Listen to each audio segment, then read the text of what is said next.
Assalamu alaikum and welcome back to another episode on the After Maghrib Podcast, where today I'm excited and delighted to be joined by my co-host, as always, every single week.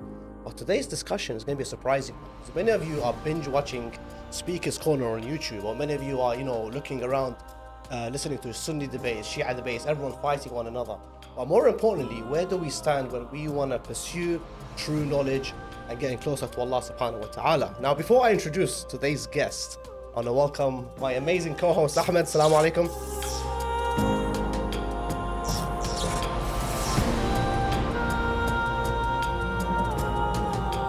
Wa alaikum salam wa rahmatullah. How you doing? I'm good, Sayyidina. How are you? Not too bad. Not too bad. What's been happening? What's the latest? Latest is I'm enjoying the weather in London. It's more sunny. So we're making the most of vitamin C, whatever it is. Yeah. And vitamin D. No pun intended. Yeah. Alhamdulillah. It's a really, really interesting topic. But before we get into it, guys, just want to thank you, of course, for being so amazing with us on social media, online, on YouTube, on all the social media platforms. The amount of engagement we've had over the last few weeks has been incredible since Shahr Ramadan ended. And of course, we've been able to ask you guys for questions, for ideas, suggestions on speakers, on topics.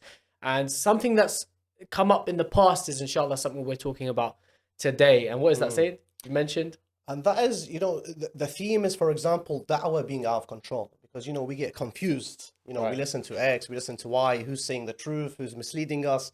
So I think let's kickstart the conversation today by introducing our amazing guest, Brother Hassan Al-Qadri. Assalamu alaikum. Wa alaikum assalam wa rahmatullah. It's good to have you on. Wallah, it's good to have you. It's been years since I've sat beside you, so the Yeah, smile too and long. joy that's come to my heart. People don't actually know me and Sayed have been friends for what? Over Long 20 time, years now. Long time. We used to go You Arabic guys grew up school. in the same community, the same We sort social of did, groups. Yeah, sort of did, yeah. We used to go Arabic school together. Yes. You remember that? And we had Yeah. we had an amazing mutual circle of friends. Yeah. He's actually Habibi Hassan. It's good to have you on. Allah yahfazkum. How's family? Wallah, good. Kids are getting old. When it comes to kids, each day they grow, they get older. Don't miss that time. Because, sometimes with life, you work so much, you're busy with different things, projects, this and that. There's only so much you can give, I believe every human is born with a certain energy each day. That energy needs to be given to the most important things in your life. Because you only have that energy. It's not, you're never going to have like extra. It's not like a charging point. It doesn't work. You wake up with a certain amount of energy. It's not Tesla. Yeah, exactly. Yeah, exactly. So you wake up and everything you have to give it priority. You have to wake up every day and you think, what is the most important thing in my life? Family, studies, you have to work. It's a necessity. And you give that energy to these main three things. If you have something else added, you give it a certain type of energy. And that's the way I try to, balance my life. That's a nice approach, of course, because we get bogged down a lot of time in the rat race of life, and at times where we reflect and we sit down and we have that moment of reflection, which is why, of course, we understand that reflection is ibadah in itself. Purely, of course, because we understand that neutralization, that re-understanding, that rekindling of oneself brings you back to reality. And of course, when we, like you said, Hassan, if you don't mind me calling you. Yeah. It's very easy for us, like you said, to get bogged down in these things, and we lose track on where we're going. But of course, for someone like yourself, you've had such an interesting, flamboyant CV and past that I think that's why we wanted to bring you on, if you don't mind me saying. And there's so much in your past and in your present and inshallah in your future, which I think we can benefit from. We can learn from your experiences. Inshallah, we can share our own if we have any. And then inshallah, we can strategize a way to move forward as a community. Right now, I think we've found that the last few years, with the rise of social media, all the jahiliyyah and also all the goodness we see on social media, it means there's a conflict between those who spread truth, and those who spread falsehood. Okay. Where do we begin? I want to ask you your thoughts on like the overview of Muslims engaging in dialogue and discourse on social media and on YouTube. So as you know, I've been involved in the scene for what now? 31 years old, 11 years now. Um, to be honest with you, most of the time it's not fruitful. The fighting, the back and forth, it's unbelievable, and no one can keep their emotions in check, which is a bad thing. And it's I think the direction is going, like when you see, for example, social media and the back and forth between Sunnis and Shias, it's disgusting. Now, this is not to say that maybe in my early years I wasn't, maybe someone that was doing exactly what I'm calling right now disgusting. I think sometimes it takes a bit of wisdom and growth and development for you to understand, okay, there's a certain way of doing things. You have to learn from that. I think that's very important. I mean, the other day I was going through TikTok and I was like flabbergasted. I was just like, what is going on? Do people still do this stuff? Yeah. I mean, the day and night, whatever time you go on social media, you're seeing it. It's like, do you not have a job? Do you not have a life? Are we talking about the Sunni Shia debates? Sunni Shia, and it's so like, you got one from one side, someone attacking Mut'a, then the other one replies with attacking Aisha or something, and it's like, guys, come on, there's a way of doing things. Yeah. Obviously, social media, everyone now has an opinion. Yeah. Somehow it matters, right? And yeah, I think it's gone down a dark road.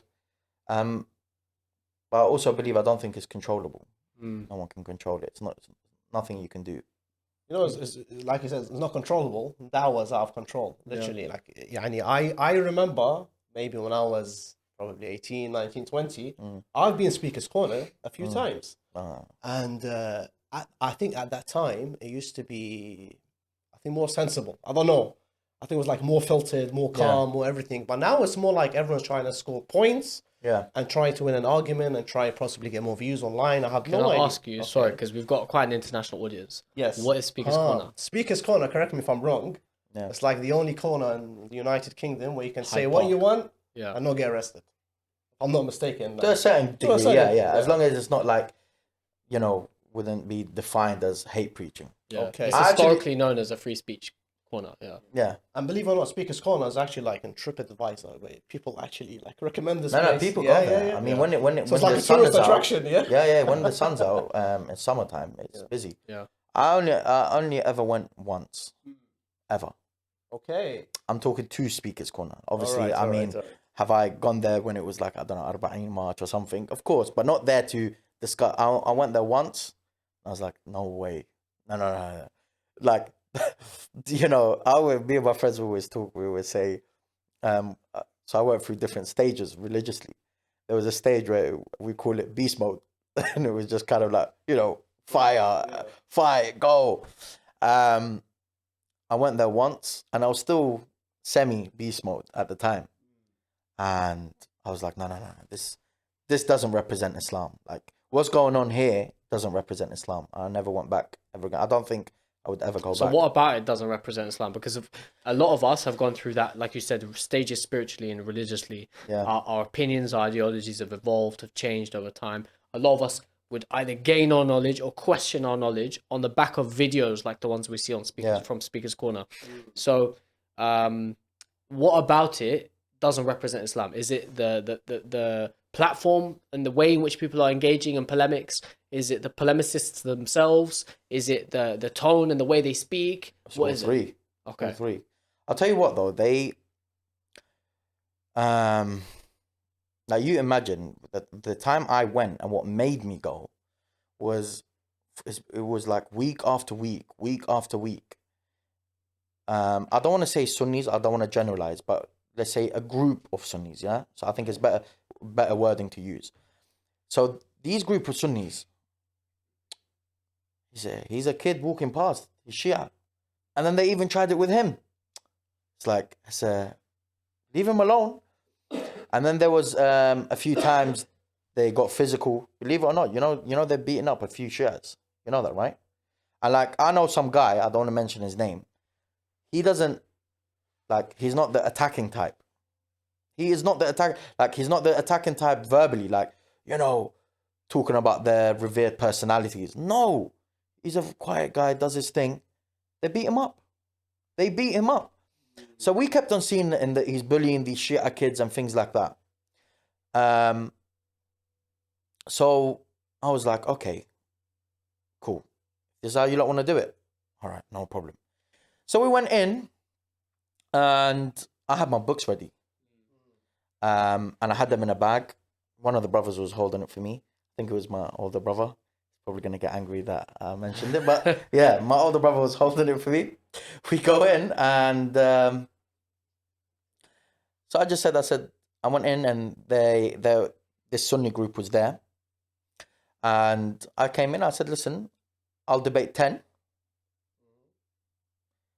Everyone gets a minute and I'll reply in 10 minutes. They didn't want it. There's that guy, what's his name? Shamsi. I'm sure people have watched him on YouTube and so on. He was like, no, we turn our backs to the Rafida. I said to him, you didn't turn your back to the Rafida last week or the week before. Why now? Right? Like, what's the difference now? Then we got into like back and forth, but this wasn't debating now. It was more kind of like discussing like, why are you here? They were asking me kind of thing.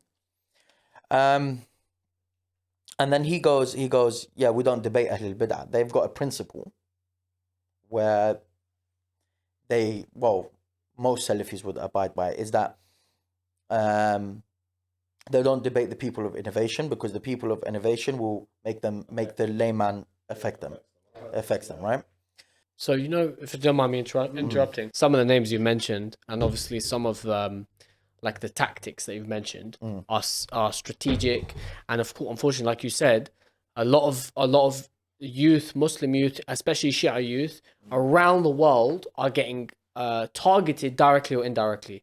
So whether they're like showing a physical presence or whether they're online, they become victim to either misinformation or aggressive da'wah, like you said, Sayed, and that kind of tactic, which is employed to make people question the fundamentals of what we believe, and obviously at the same time try and shake, our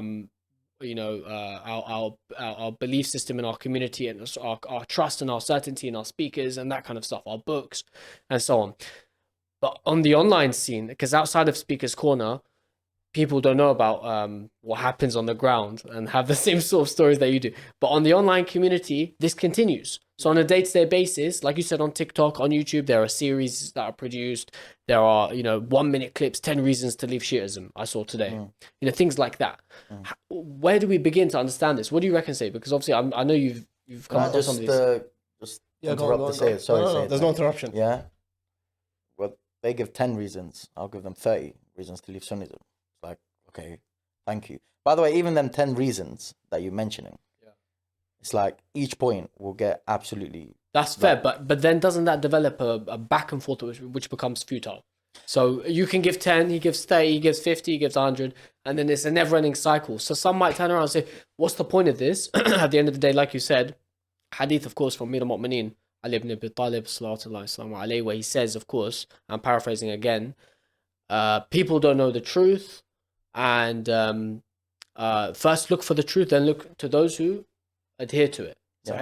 So when we understand a hadith like that, people will then think like, what's the point of these videos, these back and forths, the aggression and the snide remarks? Do you see where I'm coming from? Yeah. Is it an effective strategy? Because obviously we see a lot of that right now, and there's a difference, like you said before the podcast, between being good at debating and being good at arguing, presenting your point. And I think listen, it's a free world. Yeah.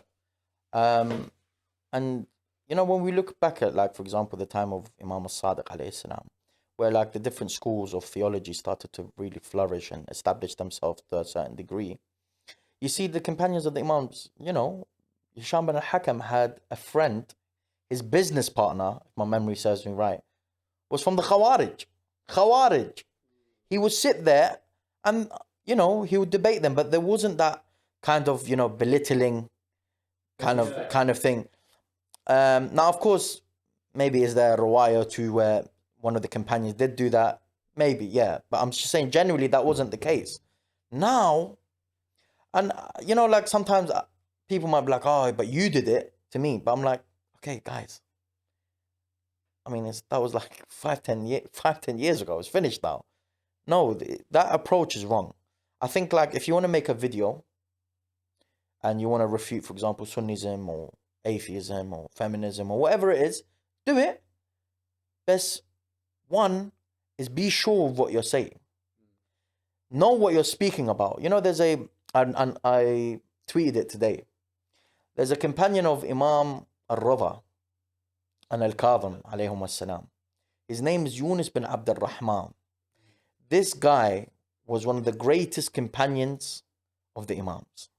Some reports, they're not the most reliable, but it says, like, I'm just trying to show you what type of status he is or what's kind of found about him in our books, where it says he was the Salman al-Muhammadi of his time. Allahu Akbar. He says, again, this report is not by Al-Mirjal standards, not considered authentic, but it's not an imam, and it has like kind of benefits that you take from. So you mention it from the standpoint of benefit. I can't say to Yunus bin Abd al-Rahman definitely said it, but you take the benefits from it. He says, 20 years I listened, 20 years I asked, and then I answered. Yeah. Many of those that, I'm talking Shias now, that are sitting on TikTok, Instagram, they're not well versed. They don't even know their own books. Reading an article and then using the article to reply, okay, great. I'm sure like some articles are great, like they do the job, but it's like, have you really understood the whole topic? So we should understand who we are and what we believe before we start engaging in these things which are not beneficial at the end of the day, right? And it will shake one's own opinion. Yeah. There's a saying. Okay. Sorry, saying. No, Second time. I'm going to come to you. Third time, Yasser might beat me up. It says, there's a saying. It says, Rahimallahu abdan. No, Rahimallahu imra'in arafa qadra nafsah. May Allah have mercy upon the individual that knows his status. Mm-hmm. You know? Self-worth. Hassan Al-Qadri is a nobody, مثلا. That's it. That's who he is. I said, why do you want to be the next, Al-Allam Al-Hilli? Well, you're not. Stay at know your position. I think that's the problem because, for example, the anti-Shia movement on TikTok is very big, but no one is responding to them. So the result of this is now kids are going on live responding to these people, and these kids are getting obliterated by Sunnis who they don't know what to reply to. So who should be responding to these guys? I'll be honest. We just ignore them. I'm with you. That's a fair question. I totally get it. I'll tell you a quick story. It's a funny story. I actually went to learn Arabic. I learned it on my own in 6 months. I had to read and write, yeah? Obviously, we weren't Arabic school and things like that, but he'll tell you, I was getting chucked out of every lesson. But I want to learn it in 6 months on my own. Do you know why?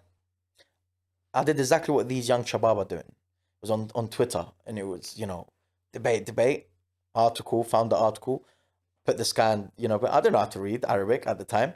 Put it out, and he's like, the guy started lying. He's like, bro, it doesn't even say what you're saying. And I looked at it, and I never felt so, disheartened. That must be embarrassing. Bro, my heart broke. Yeah. So I was like, okay, no.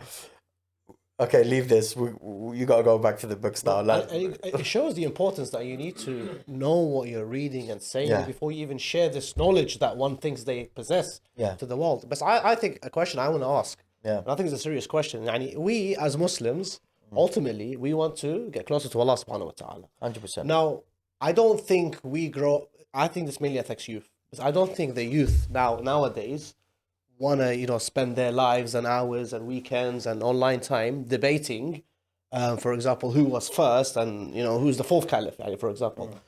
What I want to understand is what drives you to forget your usul al-din, for example. What stops you from wanting to, for example, understand Tawheed, Adala, Nubuwa, Imama, Qiyam, all like your main core, what you stand on as a Muslim. Why would you step away from this if you are seeking knowledge and trying to share knowledge and step into that field where all you're doing is debating who's right, who's wrong? That's a genuine question from me. Yeah. So I think Mujtaba's question is kind of in a similar line, related in a certain sense. Yeah. There's a beautiful riwayah, and I hope the Shabab are watching this.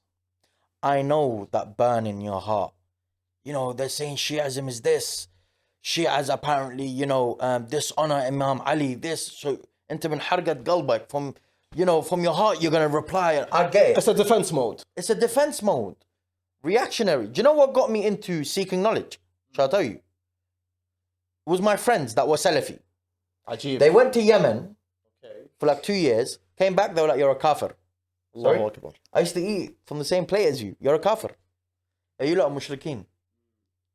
Sorry? You're a kafir. And then it got debating, so I started reading because I need to defend. By the way, I was like 20. I didn't even know there was a book.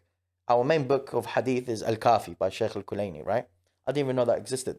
I thought Bukhari was our book, but we just didn't accept all of it like Sunnis. I swear to you. But anyway, when I started to read, I was like, I have to start replying. My whole thing was reactionary. But if I didn't change that, my religion would be destroyed. I'll tell you why. There's a riwayah in a book called Kitab al-Tawheed. Kitab al-Tawheed, not by Muhammad bin Abdul Wahhab. The real Kitab al-Tawheed, the true one. By Shaykh al-Saduq, one of our classical scholars. He narrates, and if my memory serves me right, I think it's actually a reliable report from Rasulullah. So from Imam al-Sadiq to Rasulullah. He says, the Prophet sallallahu alaihi wa alihi, he says, those that enter religion, basically, through debates, arguing and so on, will destroy their religion. This is to you, young Shabab.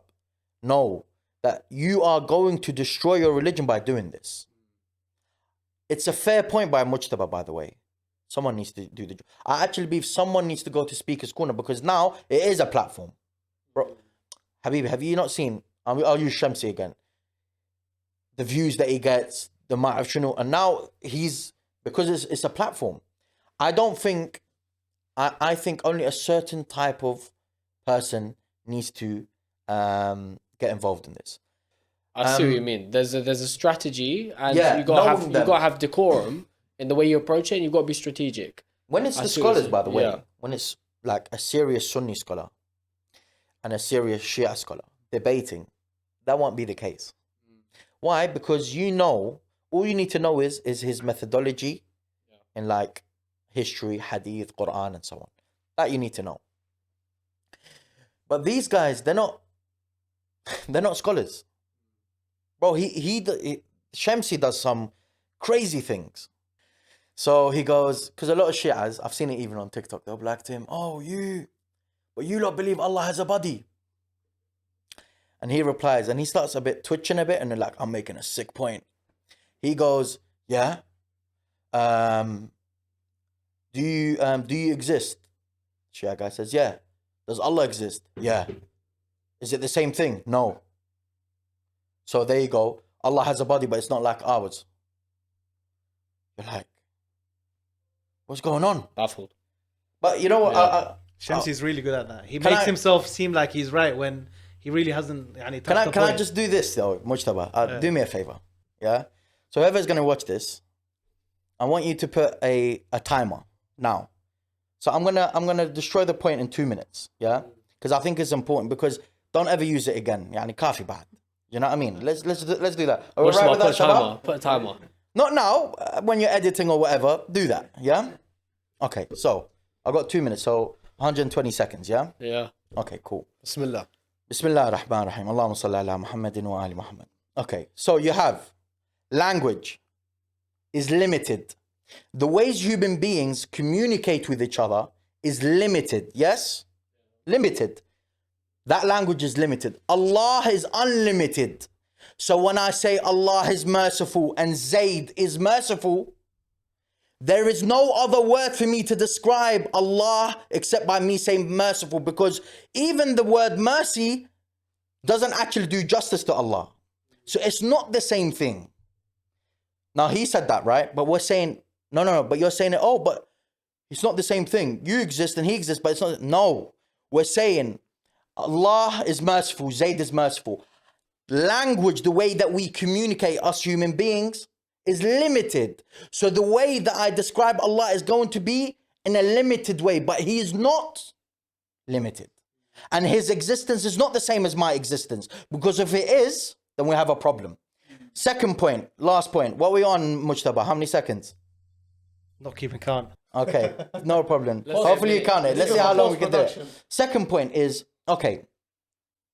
One, Allah has a body, yeah? Yeah. So He has a form, yes. If you have a form, think about me, Shabab, whoever's watching me, brothers and sisters. Features you're talking about here. Form, no, forget features.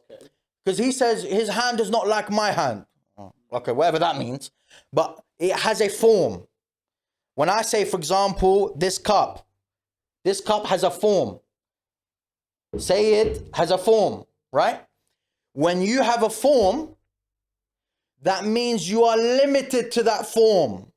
And if you are limited to that form and you are a form, you are limited to the location. You are limited to a location. That means now you are limited to location and time. Time and space.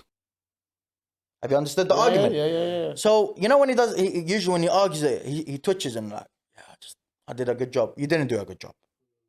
So that's what we say, like, and by the way, I can go even further. You know, like they have a report. Okay, the timer has to stop now. We'll just continue. There's a report they have. They say, it's sahih as well, that Allah jogs. Now, not all Sunnis, let's just be fair, you know, take it in the literal sense. But no, his, you know, Shamsi's ideology and belief is that no, he jogs. Their scholars will say to you, he jogs. I think if my memory serves right, Ibn Uthaymeen says it. But isn't the sorry if you don't mind me interrupting, isn't the context that Hadith Qudsi or whatever, you take one step towards Allah, he takes 10 towards you? Isn't that the pretext? I think no, it's there's one like that they take literally, and there's another one. Right. He actually, I think the word is harwala. He jogs. It's like, so Allah jogs. Sorry? Yeah, no, but he doesn't jog like us. So what's he jogging backwards? These kind of stories, I want to kind of move the conversation on a bit because like these stories, these speakers, like is what is, and I think anyone can go online and obviously they can see these guys and see what their mannerisms are like, see what their approach is like, and whether this is the akhlaq of the Ahlul Bayt alayhim salam, and even those who are closest to the Holy Prophet Muhammad sallallahu alayhi wa alihi wasallam. And the ultimate goal, like you said, Sayyid, is to reach Allah subhanahu wa ta'ala and to develop that proximity. 100%. And means for us to do that is to seek ilm, seek knowledge and taqwa. Now, then the question is, where do you get it? Who do you get it from? Putting aside the street scholars, like you said, Hassan, like the street polemics, the street sheikhs, all of that stuff. Yeah. We now come to a world where, as Shia, okay, putting aside the other schools, other sects, we have so many, alhamdulillah, so many speakers, abundance of speakers. You know, it's hard to keep up with the amount of content online. However, a lot of them differ on opinion, on ideology, on approach, on specialities, things like that. Where do I begin? Let's say I'm 16 years old. I've become baligh in the last few years. I'm now trying to take my religion, like me, like it hit me at a point in my teenage years where I'm like, what am I doing? I'm not praying enough. I'm not fasting well. Do you get what I'm saying? So I think a lot of people then get to that stage. For me, it was when I was I remember like last year A-level, first year uni, I went into that vibes. I did my history research, my wilaya understanding. You know, that's where you start, where you understand Saqifa, and then you move from there. That's where I started, at least. So for me, that was the route I took. Where does one begin? How do we judge knowledge? So I want to ask you, Said, if you don't mind, but then we go to Hassan. Because obviously this is like, it's the foundation for everything we understand, and knowledge never ends. Our yearning for knowledge shouldn't end. Yeah, my understanding, and Hassan, please correct me, is that, for example, let's say we are trying to seek knowledge. And inshallah, that's everyone's goal, and we know the reward for it. And we know Rasulullah sallallahu alaihi wasallam, he says, seek knowledge from cradle to grave. Famously, as a Muslim, this is what we ultimately want. And you mentioned the point where, we have a variety of speakers, scholars, etc., and they differ in opinion. And the way I've understood it, and I'm going to let Hassan elaborate on this, is that, for example, if we have the basic understanding of Quran, and let's say the Sunnah or the teachings of the Ahlul Bayt alayhim salam, if what we're hearing contradicts Quran and that, if it contradicts the thaqalain of what Rasulullah sallallahu alaihi wasallam left for us, then something is wrong in that opinion. But how can I judge it? I don't know. I'm clueless, to be honest, because if we're looking at these, may Allah bless every talib ilm, every student that goes to seek knowledge, because we learn from them ultimately. But how do we know? I don't know. Wallah, Can I'm I clueless. ask you? Yeah. Can I ask you? When you're on a journey to seek knowledge, yeah. Okay. What's the first point of call for you? Okay, we say Quran and Sunnah, but on a personal level, where does Sayyid Ali go to just to get an understanding? And bro, you can be as open as you like. You can say YouTube. Yeah, be transparent. You can say your parents. Like for me, it's probably online. If I have friends or I have like family who I know are more learned than I'll speak to them. What about you? Sometimes I do this self-learning thing. Yeah. Where it can become tricky and dangerous, because sometimes you don't know if you're having the right source. The best thing I can do if I'm in that situation, which I have been on numerous times, is ask someone I trust with ilm. Right. Yani I trust a certain scholar or so. I can double check what I've read. Him. I can if it's in line and it's more than one scholar saying the same thing, to me, inshallah, that's the right way. Yeah. Because I can be wrong. Hassan, I don't think you agree with me. No. I was kind of just taking in what you're saying. No, I don't think you're wrong. Look, knowledge is a how do I want to say it? So I don't disagree with anything you said, but I think we have a problem in our community. Salah. When it comes to knowledge, it's terrible. I mean, I sit down with a lot of shabab regularly. Sometimes there'll be like a gathering, there'll be 30, 40. I'll be like, okay, I just need to ask some people some questions. I'm like, yeah. Can you tell me 4 main books of hadith for the Shia? You get about 2 hands. The 2 hands that you get, one of them will be like, yep, I read them, I go back to them. The other one will be like, oh, okay, so you read them? No, I just know them. So it's realistically just one. Yeah. So at that level, we're doing bad. Should we test it out? Right. Should we do it now? You know what? As you were saying this, by the way, Yeah. and I don't want to go back. Challenge. I don't want to go back to the Sunni Shia thing that we were discussing earlier. Is that sometimes I feel like we know more from them than we know from ourselves. Yeah. I think that's dangerous because are we truly seeking knowledge, or are we there just to like score points? but you know what? My opinion has changed. Yeah. Just as a point. The whole Shia-Sunni, Sunni books, Shia books, my opinion on it has kind of changed. I don't believe, so I'm not of the opinion that, oh yeah, no, but it's only in your books. No, we have to discuss it. Because when Bukhari, Muslim were writing these books, they weren't writing it just for Sunnis. No, they weren't just writing for Sunnis. They were writing it for Muslims. This is the chain that I have. They had a certain standard. Now, of course, we disagree with them on the criteria of sahih, weak, whatever. But generally, for example, if you have a riwayah in Sunni books that's mutawatir, it becomes a hujjah. And you're going to have to investigate and you're going to have some type of reply.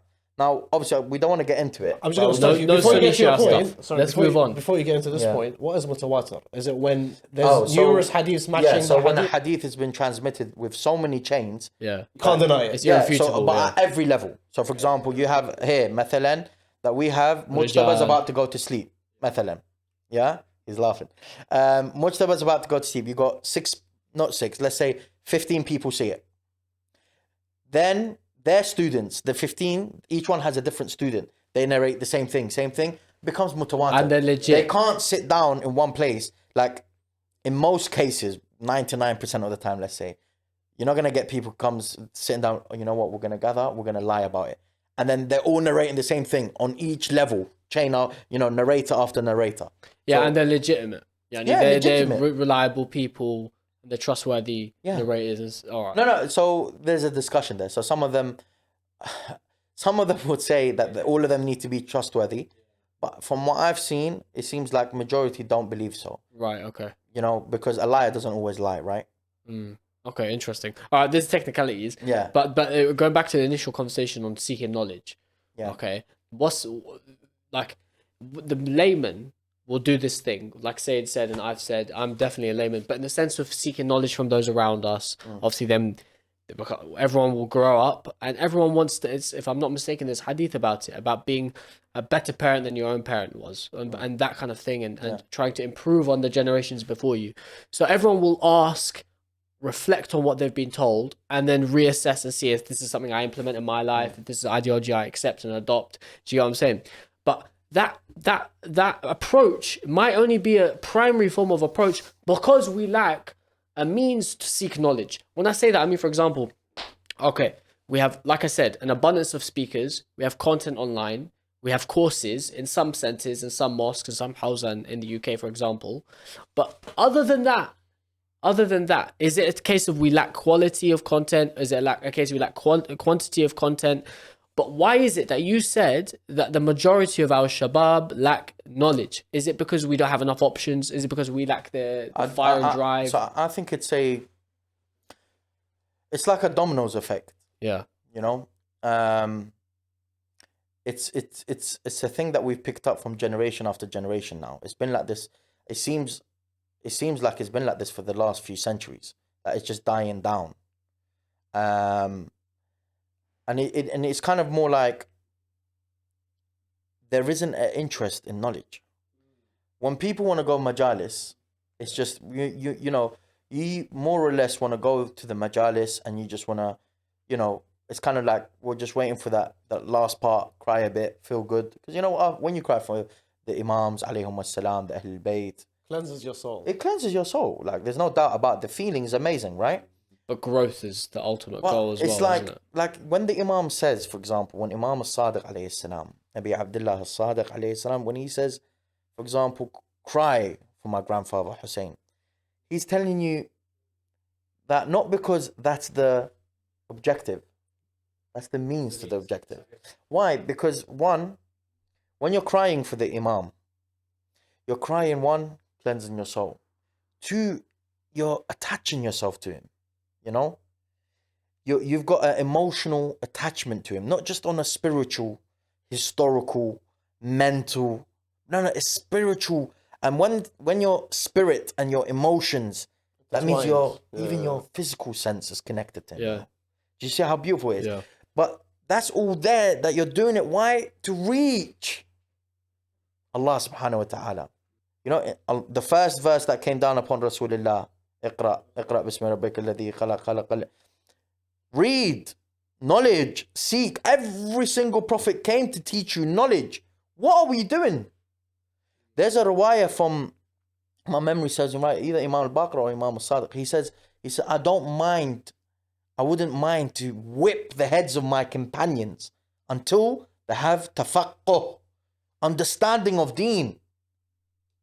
There's a beautiful riwayah. I'll read it to you because as it's around these days that it's the martyrdom of Imam al-Sadiq alayhi salam.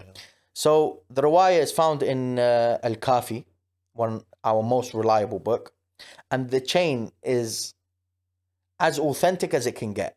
I read the chain because I always like to do that because, well, in most cases, so that people get familiar with these personalities. These are the people that are giving us our deen. Without them, we don't know what Al-Sadiq said. So Al-Kulayni narrates from Muhammad bin Yahya, his teacher. From Ahmed bin Muhammad, it would be Ahmed bin Muhammad bin Isa Al-Ash'ari Al-Qummi. And Ibn Abi Umair, most reliable narrator. Yeah. From Hisham bin Salim. From Abi Abdullah, he says, when my father was about to leave this world, so Imam al-Baqir was about to die, he said, "Oh Ja'far, I recommend you to be good to my companions." Wow, listen to the reply. Allahu Akbar. I then said, "May Allah take my soul in service for your cause. By Allah, I will educate them as such that in any city where any of them would live, he would not need to ask others for knowledge of religion." Yeah. Allahu Akbar. Are we going to get a salawat or Muhammad? Goes to show. But Do you know what that? But you know, Hassan, you mentioned that point, and the point at the beginning you made about majalis. Do you think? Let me ask you this question. Yeah, as a community, have we become so cocooned, like you said, generationally passed down, especially if you don't mind me saying, as a non-Iraqi, and we talk a lot about culture and identity on this podcast. But yani, for example, you're Karbala, you said, yeah, bro, your ancestors Did you say born. Alhamdulillah? Here we go. Say mushwa, huh? Say mushwa Karbala. Shout out. Your ancestors have been born and bred Abu Abdullah al-Hussein, alayhi salam, in the sense that Karbala is a desert, but this is now a city created for Abu Abdullah al-Hussein, right? Now, when that becomes their life, their livelihoods, their community, their family, their interaction, their social engagement, everything is built around that. And then it's built into your blood cells, and your DNA has become a majalis. Do you get me? Yeah. So maybe it gets to a point with certain communities, but maybe with all of our communities as well, that we become so like swamped in the love that we have for the Ahlul Bayt al-Islam, specifically in Muharram, that we stop there. And we don't have a yearning to go further. Do you get what I'm saying? I don't disagree, because I don't know if you recall, I think it was the kickstart of season 2 of the podcast, where I bring this point in, and I was like, I feel like as Shia, we make our belief very cultural rather than based on Allah subhanahu wa ta'ala. I'm gonna call it out as it is. And I say again, I'll take latum any day. But there is more to latum and just mourning. You have to understand the true message. 100%. Because, for example, you bring up Imam al-Hussein earlier in your conversation here, correct? But why did Imam Hussein go to Karbala? We to revive the teachings of his grandfather, Rasulullah sallallahu alaihi wasallam. The ultimate goal. The ultimate goal. The purified He truth. didn't go to fight. Al-Haqq al-Mubin. No pun intended. And the ultimate goal is, Allah, Rasulullah, the message, the scripture, everything. That is the main reason. If we take only, our belief cultural, of course, all we're going to have is latum. But it needs to be more than that. No, we've really sunk as a community. I would say, I'll tell you something. by the way, without this latum and without this majalis, I don't think I am who I am. No, so it keeps us where we need to be. It brings us back. Because I'm not trying to belittle it. I don't want anyone to get it wrong. I'll tell you a story. Go on. So this was going to probably shock a few people, but it was a funny one. It happened recently with my father. So I was having a conversation, and I was like, look, I said, we have to start to look at history, when studying history, in a very natural way. We look at it a lot like, especially in our pulpits, as an outsider, in the Middle East. And then, I'm from the outsider, insider, wherever you want to go. Okay. Kullam, in every angle. We've made it a lot into this Marvel Avengers, Avengers versus Thanos. And we have. I'm like, Habibi, look at history in a very natural way. So I was trying to explain it to my father. I said, look, we're looking at it in a very natural way. I was like, let me give you an example. So as Shias, we don't take our deen from the second caliph. We don't. It's not someone that we see him as, someone we take our religion. Actually, we stay away from him. So, very normally. Yeah. So I was like, okay, what he done, in essence, is evil. It's against what Allah and His Messenger taught. He went against the commandments of Rasulullah. This is our beliefs. صح? I said, no doubt. The conclusion on him as a Shia is that we don't accept this person. صح? Yeah. So I was like, but if it's proven, مثلا, that the second caliph there's a narration, and it was mutawatir, came to us through tawatur, where he was walking down Medina, he saw a lady that was poor. He gave her a house, fed her, and did a good thing. I was like, for me, it's just be like, okay, yeah, he did a good thing, but still don't take anything from him. It doesn't outweigh the it doesn't. essence. It's like it's the same thing when I have Hitler. You'd be like, if there was a story that was confirmed, he was walking down the street one day, saw a lady, he told his generals, whatever, feed her, clothe her, make sure she's good, look after her family. Like, yeah, okay, but I still think Hitler's an evil person. My dad actually took it, and he was like to my brother, because I've changed a lot in my opinions, right? He'd be like, is Hassan feeling okay? Is he alright? Is he okay? Is he starting? Where's he going? I'm like, I started laughing. I was like to my brother, I was like, look, I'm just saying, Hitler was an evil person. Our conclusion, evil, tyrant, oppressor. Khalas. Yeah, khalas. But it doesn't mean he didn't have a human side where maybe he looked after an orphan. It doesn't mean he's good. Like Khalid bin Walid. Again, as Shias, we don't take anything from him. We stay away from him. Sah? Far away. Far away. But he was one of the greatest generals under, when we say in Islam. Islam in the sense of the umbrella Islam, right? The title Islam, right? He was a great general. If you look at his CV, Wow, he was a great politician. yeah, it's like guys, like, please, but they're so like, no, Muawiyah, yeah. Okay, Yazid was a good poet, so relax. No, he was the worst poet ever. No, he's okay. He's better than Nouri Sardar. That's it. It's fine. It's all right. Do you know what I mean? That's No, we had them on the podcast recently. I know, because I was watching it on the way here. Allah is a better poet than me. So do you know what I mean? So it's just like, guys, I'm just trying to explain to you, like, but it's difficult. Even that is difficult. Oh my days. Yeah. So yeah, I mean, like even certain, we've gone so far. You know the event of Karbala. Habibi Karbala. From the it's pulpit, so you mean? tragic. From Yeah, the of pulpit. course, yeah. Yeah. It's so tragic. It doesn't need. No one needs to add spices to it. Karbala is Karbala.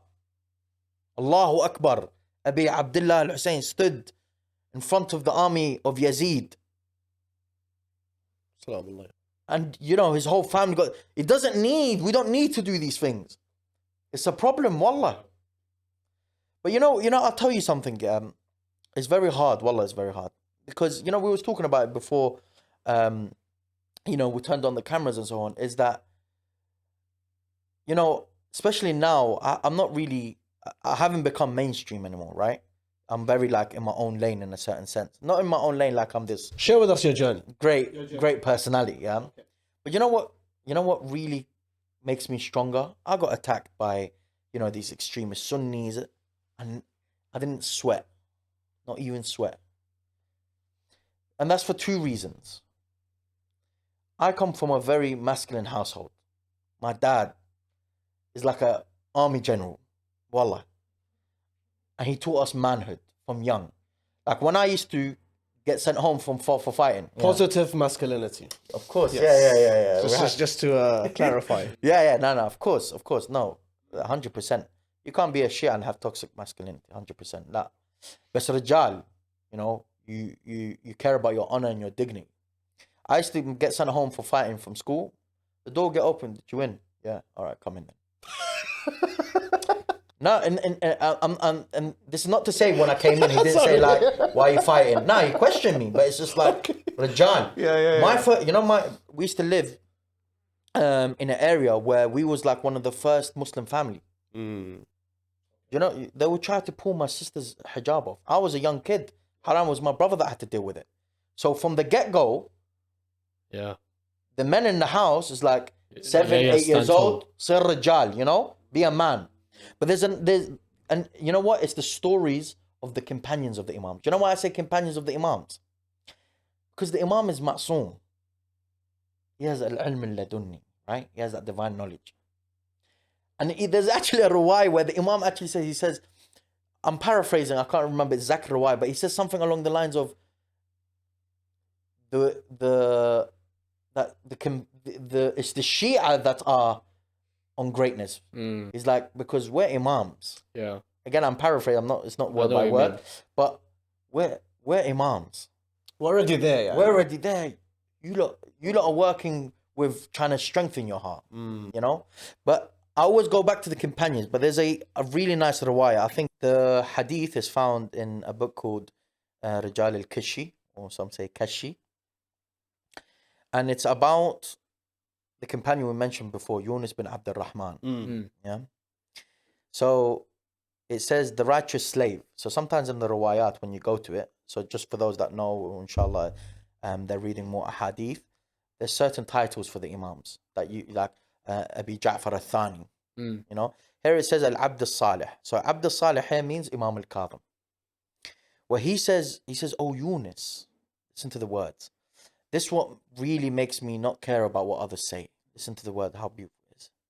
Oh Yunus, be more lenient towards them, for your words are hard hitting on them. A lot of the companions of the Imams, the other ones, used to hate on Yunus. He was so great in his knowledge and so on. He said, so Yunus says, I said, but they call me a zindiq. He said to me, so the Imam says to him, what will it harm you if you have in your hands a pearl, but the people say to you it is a stone? And what will it benefit you if you have in your hand a stone, but the people say it is a pearl? Allahu Akbar. It needs a salawat. Allahumma salli ala Muhammad. Beautiful hadith. In another riwayah, but from Imam al-Rida, this one that I just mentioned is a authentic one. This one is not the most reliable, but he continues from Imam Rida, and he says, what does it matter if you have a pearl or a stone, just like I mentioned, but then he says, what matters is that you are upon the truth and your Imam is pleased with you. Ahsan. And that's how you push forward in life, is that you give priority to certain things in your life, because others like, yeah, Hassan Al-Qadri is this, that, you're this, you become that. Doesn't matter. As long as I know Allah and His Messenger and my Imams alayhum assalam are pleased with me, that's the most important. And that's how we should live our lives. I remember there was one time a conversation I had with Hassan here, and he didn't want to, because I think you left Speaker's Corner, then you started the YouTube channel. I don't know what phase it was here. Not sure at what stage, but you were like, you know what? I'm trying to, do some self growth. Yeah. I'm on my journey right now to understand Allah subhanahu. I'm paraphrasing, but it's literally word for word. And I was like, you know what? I don't know many people like Hassan. Because we can become sheep and we can take anything as gospel and believe everything. And it's a dangerous world out there. Yeah. And seeing Hassan here today, I want you to share, maybe for myself, maybe Ahmed, and for anyone out there listening, how can one truly self-learn, get closer to Allah, more importantly, on the path of truth? Because it's a dangerous world. It is a danger. Just as a side note, honestly, in this journey of seeking knowledge and being involved in Dawah religion, I must say, this it's not just tough, but you meet the weirdest people and you encounter with crazy people, honestly. But the journey of self-discovery and seeking knowledge, it truly begins in the heart. That heart, there's only one doctor for that heart, Allah subhanahu wa ta'ala. And there are only a few surgeons that know how to talk to that heart, Muhammad and Ali Muhammad. And once you start to be in line with the Quran and Sunnah, by the way, just for those, because we're used to, like, I mention it quite a lot on my social media, I get messages, people are like, me and Quran and Sunnah. Yeah. Habibi, We know you mean. We have the true Sunnah. no, not just that, like, Habibi, do you know how many hadith we have where the Imam mentions Quran and Sunnah? We're not saying that Rasulullah didn't leave in his will where he said, Inni tarikum fikum al-thaqalain, kitabillah wa atrati ahl bayt. We're not saying that because, Sunnis say, no, it's Quran and Sunnah. No. But Quran and Sunnah is the balance in our deen. That's where we take our sharia, our ethics, morality, deen, aqaid, philosophy, everything. The journey begins, I think, with the heart. The heart requires sincerity. No matter what happened in my heart, no matter what happened in my heart and my life, I just continue pushing. In this world, you have to have a purpose, a reason to why you exist. What is you can't wake up and have no reason to why you exist. How are you fulfilling that purpose? I went through a lot in my life. I went through so many changes. You might know, maybe Ahmed doesn't. I came from the streets. Like I used to be on the streets. I've seen killings, stabbings, shootings, everything. I pushed forward in my life. I got to a point where I saw someone getting, I think it was either stabbed or beaten up, and it was that turning point in my heart. And I looked at him and I said, and I stopped my old friends. I'm like, stop it, leave him. And he was like, I am not willing to die nor kill for this cause. And I used to go home every night, and I'll see my mum praying Salatul Layl, and I would cry. Qasam and billah, my mum was like, why are you crying? So I don't know. But what kept me going in this journey is the heart and being sincere. There was another thing. No matter what sins I committed, I've never missed a prayer in my life. Like, I mean, I would come from the worst places you can think of. I'd come home and pray. To that extent, no matter what happened, I continued pushing. I mean, I buried 3 kids. 3 children I buried. 3 kids. I had a boy and then I had twins. Even that, it never broke me. I had to push forward. Yeah, but these kind of things, bro, they come in peaks and troughs. Like, you'll go through these jihads, so you come out stronger. You know, I was speaking to a friend yesterday. He told me yesterday something which stuck with me. It was slightly out of context, but he said I always think about the parallel version of me, the alternative version of me in another life where I would have been doing this, and this haram, and I could say shukr for where I've got to, and where I know I need to improve. I'm conscious of that now, and I work towards it. We're in that generation between 25 and 35. We're getting married. We've got young kids. Alhamdulillah. We're trying to put bread on the table. And more than that, we're trying to sustain our family, provide and protect. We talked about this before the podcast, bro. But we're in that phase of life where we're going to have to, like, hustle. Face this. Yeah, we're going to have to hustle, and we're going to have to make ends meet. And this is the balance, bro. Like, this is gonna be our struggle. We're gonna be asked, what do you do for your family? And like that knowledge will come, bro. That the skill that you will have to consume the knowledge at a faster rate than you'll do 6 hours worth of learning in 3 hours in years to come, inshallah. Yeah, of course. And that you'll catch up on that. So I don't think you should be hard on yourself, honestly. You've It's come not- a long you know way. what it is? Sorry, It's bro. I'm not- gonna say, if you said when you were 20 you thought Sahih Bukhari was a Shia book, and now you're 31, bro, Allah, I have no idea how you did all of that in 11 years. Yeah, bro, it's mental. There was especially when COVID hit, we're at home, right? Honestly, there was days I would read I'll be in the library for about 11 hours. This is home library. Like from the morning, home library, yeah. From the morning till night. The only time I wasn't reading was like Salah. Like, I would even forget to eat. You know, imagine me forgetting to eat, right? I forgot to eat. But it's to that extent. The human, I see it like this. What are you really worth if every day you don't develop? Sahih. What type of 100%. life is it? You don't develop. You don't grow. You don't develop. You don't change, yani, for the better. Like we have to wake up and reassess what we're doing in life. It's very true, and I know we're coming to an end. Yeah. And but there is one thing I want you to share, is that you have a project going on. Yeah. And it's called Purified Truth. The Purified Truth, yeah. Can you talk about it a bit? Yeah. So what we did was I visited so obviously for those that know my journey, my personal, I was with a different organization. Problems happened. I started disagreeing and so on. I left. It was a very difficult time in my life because that's all I knew. I entered this like world of seeking knowledge and so on through this organization and so on. As I left them, I felt like there needs to be something there.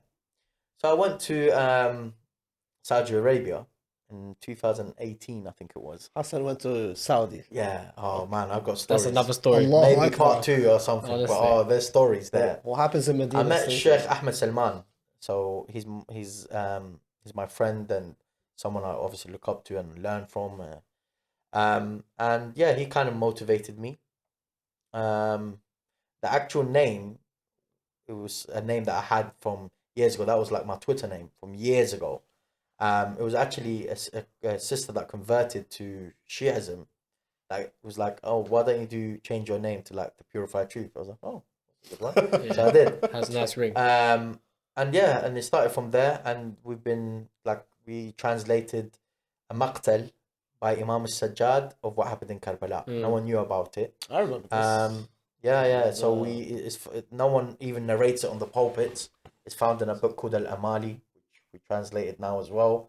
A brother called Bilal Muhammad translated it for us. But yeah, it's found in that book, and we translated it. We put it out there. We've got someone to recite it. Mullah Rashid, he recited it. And we got it sent out in PDF. Now we published it, and I'm personally working on different projects. I'm translating one of our classical works. I can't say the name until I release it. Cliffhanger. Huh? It's a cliffhanger. Yeah. So, Nice. but and we just continued pushing from there, translating. I decided to only work with specific scholars because they are scholars that I trust, their knowledge. I know what they're saying. And I know that, they, to the best of their ability, they continue with that standard that they have. Fair enough. With, academic integrity and so on. I work with Sheikh Ahmed Salman, Sayed Ali Hassan, Sayyid Muhammad Rida Sharafuddin. And then obviously I'll do some videos in there as well. But like I said, it's been so busy, I haven't been able to upload. May Allah reward you. May Allah give you more, inshallah, bro. And may Allah always protect you. Continue to guide all of us, inshallah, and forgive us as well for anything we've done, not just in the podcast, and for the viewers to forgive us as well, inshallah, for anything we've said to offend anyone. Also, of course, for all of our pasts and all of our slip-ups, which are bound to happen, right, in the future for all of us. But thank you, bro. I think you've really taken After Maghrib to a kind of new dimension, in the sense like we've 4D. This is literally, bro. By the way, just the logo's gonna pop out. before we end it, I just want to say, Yeah. Doris Arda is my friend. Yeah, I got love for him. And everything. MashaAllah, may Allah bless him. But guys, thank you so much. I know you've probably found this quite a colourful discussion. I know we have, for sure. Your feedback, your suggestions, always welcome. You can reach us on Instagram. You can reach Hassan on the best way to Purified contact Truth, yeah. on Instagram or Twitter. All of it is the Purified Truth. Nice. Okay, cool. And of course on YouTube as well. And guys, get in touch as always. We're getting close to we're trying to hit that 5K mark on YouTube, inshallah, by the end of the year.